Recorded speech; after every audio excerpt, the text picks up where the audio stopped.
Hello students, today we are going to read the chapter Climate. Chapter 3. Weather.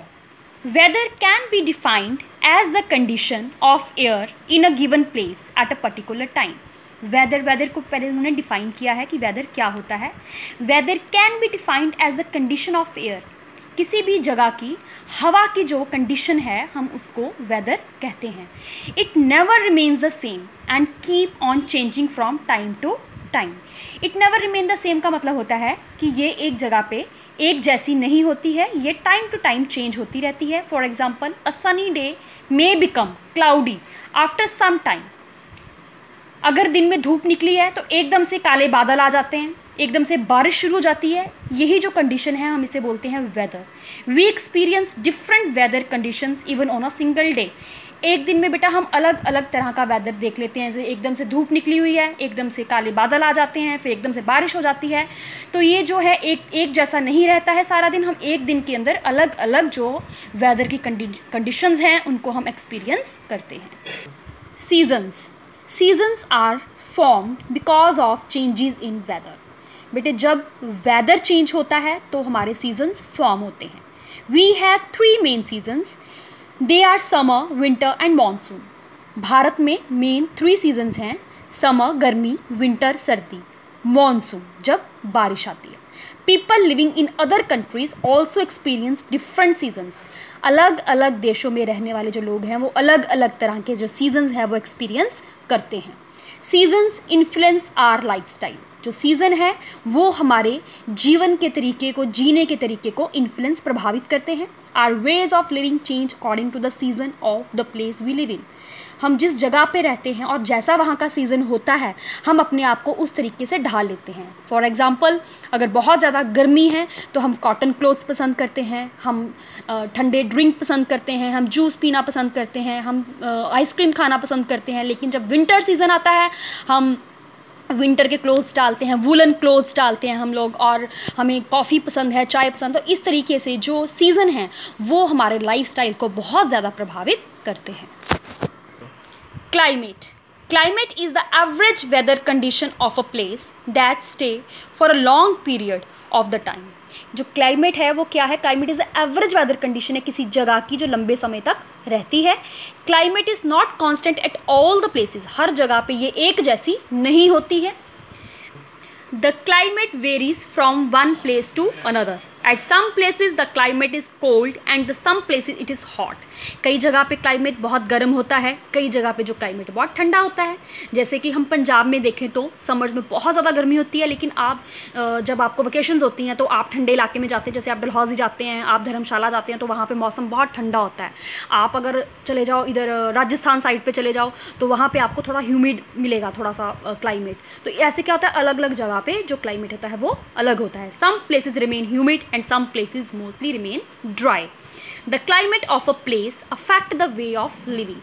जो climate है वो इंसान के जीवन को बहुत प्रभावित करता है, उसके लाइफस्टाइल को, उसके खाने पीने को, उसके रहन सहन को. It affect our food, clothing and housing. हाँ जी बेटा, तो मैंने यही आपको समझाया है कि जैसे जैसे हम लोग पंजाब में रहते हैं तो बहुत गर्मी होती है. आप हिमाचल साइड जाओ वहाँ पे ठंडा होता है, और राजस्थान साइड जाओ ड्राई होता है, और अगर आप साउथ साइड पे चले जाती हो तो वहाँ पे जो क्लाइमेट है वो ह्यूमिड होता है. Factors affecting the climate. हमारे क्लाइमेट को कौन कौन से फैक्टर्स अफेक्ट करते हैं? The climate of a place depends mainly on the temperature of air. जो क्लाइमेट है उसको जो डिपेंड करता है वो mainly temperature of air.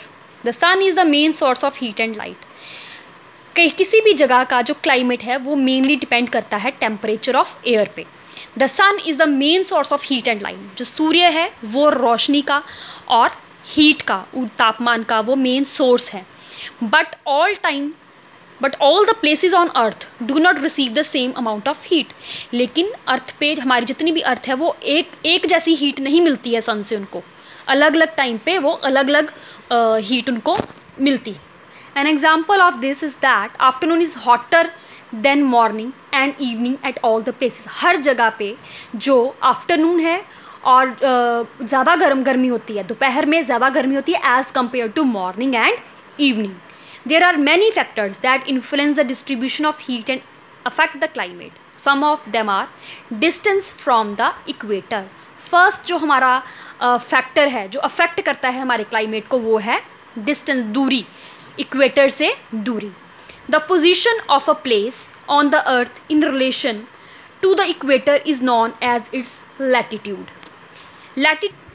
The position of a place on the earth in relation to the equator is known as latitude. Latitude affect the climate in many ways. The sun rays strike directly at the equator. Students, in previous chapter we read about longitude and latitude. Both are imaginary lines to understand the condition of earth. कि धरती की condition को पढ़ने के लिए हमने ये imaginary lines बनाई गई हैं, लैटिट्यूड और लॉन्गिट्यूड. लेकिन बेटा ये है कि जो एरियाज जो इक्वेटर पे होते हैं, इक्वेटर के पास होते हैं, जो इक्वेटर वहाँ से निकलती है, तो वो जो एरियाज़ होते हैं वो सबसे ज़्यादा गर्म होते हैं. वहाँ पे जो सन रेज हैं वो डायरेक्ट इक्वेटर पे जो पड़ती हैं उससे जो उतना एरिया होता है वो सबसे ज़्यादा हॉट होता है, सबसे ज़्यादा गर्म होता है, जिसे हम टॉरिड जोन भी कहते हैं. This direct heat makes the area near the equator very hot. कि जो एरियाज़ इक्वेटर के पास होते हैं बहुत ज़्यादा गर्म होते हैं क्योंकि वहाँ पे सन रेज डायरेक्ट सीधी पड़ती हैं. Equator is the hottest region on the earth. The region between the tropic of Cancer and the tropic of Capricorn is known as the hot और torrid zone of the earth. जो tropic of cancer है जो north पे है और जो tropic of Capricorn है वो साइड पोल के पास है और बीच में इक्वेटर है. जो वहाँ से यहाँ तक जो एरिया है वो क्या होता है, बहुत हॉट होता है, बहुत गर्म होता है. उसे टॉरिड जोन बोलते हैं क्योंकि वहाँ पे जो सन रेज हैं वो बिल्कुल डायरेक्ट पड़ती हैं. The area in this zone has tropical climate. As we move away from the equator, जैसे जैसे हम इक्वेटर की साइड से मूव करते हैं, the sun rays become slanting. जो सूर्य की रोशनी है या सूर्य की जो किरणें हैं वो तिरछी पड़नी शुरू हो जाती हैं. सीज the rays fall over a large area the temperature becomes low. और वहाँ का जो एरिया है वो तापमान जो है वो कम होना शुरू हो जाता है. The areas near the north pole in the north of Arctic circle and south pole in the south of Antarctic circle है एक्सट्रीमली कोल्ड क्लाइमेट. जो बेटा एरिया नॉर्थ पोल में है, नॉर्थ पोल में आपका आर्कटिक सर्कल आता है और साउथ पोल में आपका एंटार्क्टिक सर्कल आता है, ये एक्सट्रीमली कोल्ड क्लाइमेट यहाँ पे होता है.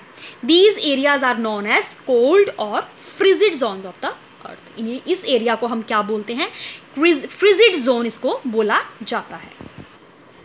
Temperate zone. The temperate zone lies in between the torrid zone and the cold zone. The places in this zone are neither very hot nor very cold. Temperate zone. Temperate zone कहाँ पे लाई करता है बेटे आपका, ये torrid zone और जो cold zone है. Students look at this diagram carefully. ये है बेटा आपका टॉरिड जोन, ये है आपका टॉरिड जोन, ये है आपका टेम्परेट जोन, ये इधर है, ये आपका है टेम्परेट जोन. टॉरिड जोन पे सूर्य की जो रोशनी है, जो सन रेज हैं वो डायरेक्ट पड़ती हैं. यहाँ पे आपका सन आ जाता है, यहाँ पे डायरेक्ट पड़ती हैं, इधर से स्लांटिंग हो जाती हैं, तो यहाँ पे टेम्परेट जोन होता है. ये टेम्परेट जोन ना यहाँ पे ज़्यादा ठंड होती है ना यहाँ पे ज़्यादा गर्मी होती है. फिर सनरेज जब यहाँ पे, ये फ्रिजिड जोन है, यहाँ पे सनरेज बहुत कम पड़ती हैं, इसलिए यहाँ पे एक्सट्रीमली कोल्ड क्लाइमेट होता है यहाँ पे, जिसको हम बोलते हैं फ्रिजिड जोन. ये है आपका टॉरिड जोन, ये है आपका टेम्परेट जोन और ये है आपका frigid zone. These zones lie between Arctic Circle and Tropic of Cancer in the Northern Hemisphere. कहते हैं कि जो नॉर्दर्न हेमिस्फीयर में ये आर्कटिक सर्कल और ट्रॉपिक ऑफ कैंसर के बीच में ये लाई करता है क्या, टेम्परेट जोन. और एंटार्क्टिक सर्कल और ट्रॉपिक ऑफ कैप्रिकॉर्न के बीच में, साउदर्न हेमिस्फीयर में ये एंटार्क्टिक सर्कल और ट्रॉपिक ऑफ कैप्रिकॉर्न के बीच में ये लाए करता है. The temperature decreases as we go away from the equator towards the poles. जैसे जैसे हम इक्वेटर को छोड़ के पोल्स की तरफ बढ़ते हैं वैसे वैसे टेम्परेचर कम होना शुरू हो जाता है. So the distance from the equator और altitude of a particular place play a very significant role in deciding the climate. किसी भी जगह का जो क्लाइमेट है वो इक्वेटर पे और वहाँ के एल्टीट्यूड पे डिपेंड करता है.